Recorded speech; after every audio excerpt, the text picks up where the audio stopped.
What world-class innovators do to accomplish that is they think big. They think boldly. You know, they get themselves out of a mindset in which we're going to do a lot of small incremental steps. We are going to accomplish big things. We're going to pursue big ideas. We're going to pursue big projects. We are going to challenge ourselves to think differently, such that when we get into the future, it's going to be a very different future. You know, Bill Gates, he made the observation a few years ago, if you think about it, most people tend to overestimate the rate of change that is going to occur on a 2-year basis. They underestimate the rate of change that is going to occur on a 10-year basis. Do we have any idea of what the global energy industry is going to look like by the year 2022? Do we have any idea of how quickly it is going to evolve? Do we have any idea of the accelerating rate of change that is occurring right now with the evolution of technology and the evolution of methodologies and the evolution of ideas and the evolution of science that is driving global utilities? The future is going to change faster than you think, and the future belongs to those who are fast. People don't think big enough in terms of what we can do. People don't challenge themselves. You know, we could be going through a period of time in which there are big, bold, fascinating changes underway. You know, back in 2005, I was brought over to Stuttgart, Germany. 20 executives. It was a small, intimate get-together, and it was a session to focus on the global auto industry of 2015. You know, what would the industry look like? Who would be, the players? What would be the technology? They brought me in as an outside futurist to provide some, external guidance and challenging insight on what could happen. The entire first morning, we had 20 executives, 10 German, 10 American, talking about the auto industry of 2015. And most of their time in the first 2 hours was spent on trying to identify what their competitors would be doing. So they talked about Honda, they talked about Toyota, they talked about Ford, they talked about all their existing competitors. In my world, I live in a world of constant business change. In my world, I live in a world in which business models are continually challenged. In my world, I witness a world in which people come into industries and look at how that industry is run and challenge themselves to do it in a different way, to seize opportunity. And so finally, listening to these executives, I said to them, I think maybe you have it all wrong. I said, by 2015, maybe there will be a different car company competitor that you're really going to have to deal with in different ways because they are going to think in such a fundamentally different way. I said to them, maybe Google, the search engine, will be your competitor in the auto industry in 2015. And they all gave me a quizzical look. And I said to them, think about it. Right now, this is 2004.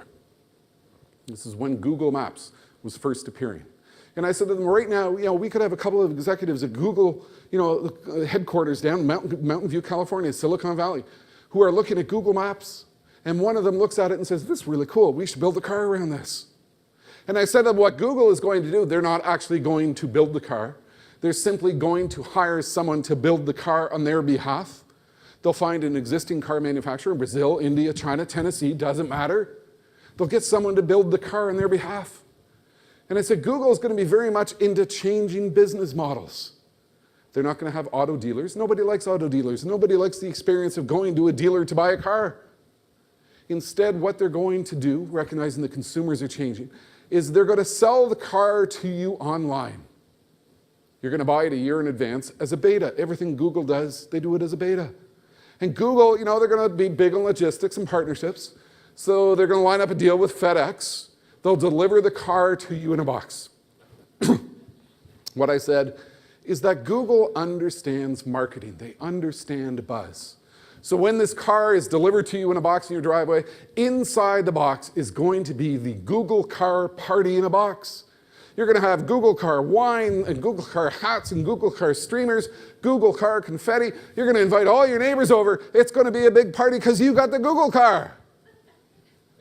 I've got 20 auto executives in Stuttgart, Germany, who are listening to me as I'm getting excited about the potential for Google to be a car company. What do you think's going through their mind? That's the dumbest thing I ever heard. And isn't that what we do with innovative thinking? Somebody comes up with a radical idea.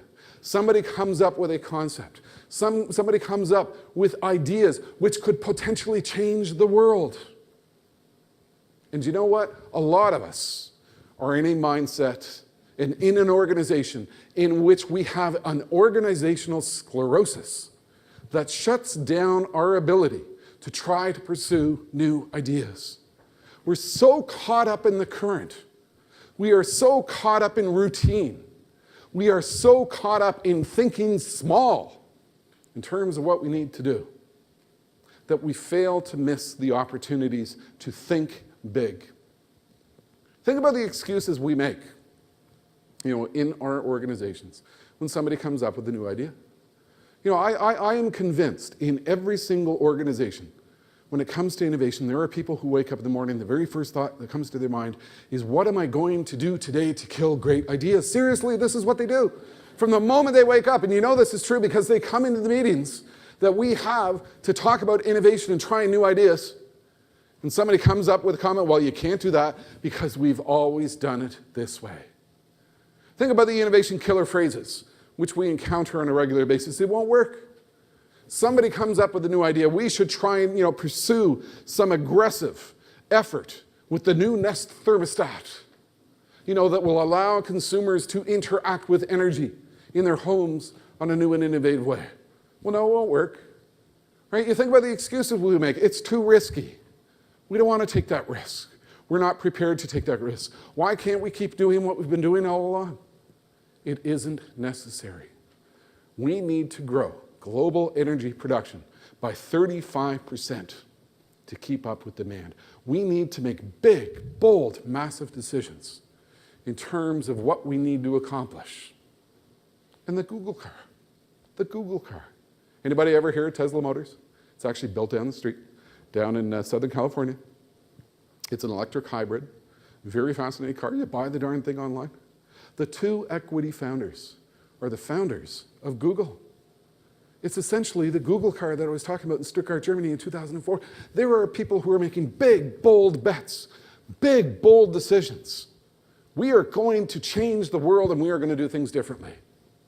Isn't that what we need to do? When we're thinking about the intelligence of the grid and what we need to do to roll out an infrastructure that is going to support an increasing use of hybrid vehicles, which are going to draw energy from the grid, we know the challenge. We know the depth of the challenge. And think about the scope of what we need to do.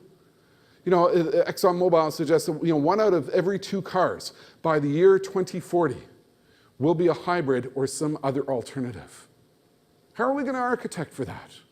Are we going to continue to talk about the problems, or are we going to aggressively innovate to ensure that we are ready for a world which is going to be very different?